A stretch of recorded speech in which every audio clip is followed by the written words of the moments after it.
जय माता दी। दोस्तों, मैं बहुत ही प्यारा माता जी का गीत सुना रही हूँ।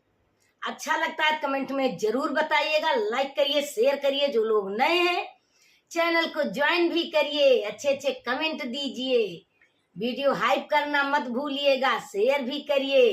तो ये प्यारा सा आप देवी जी का गीत सुनिए। रतिया में देखे सपनवा हो, माई बैठी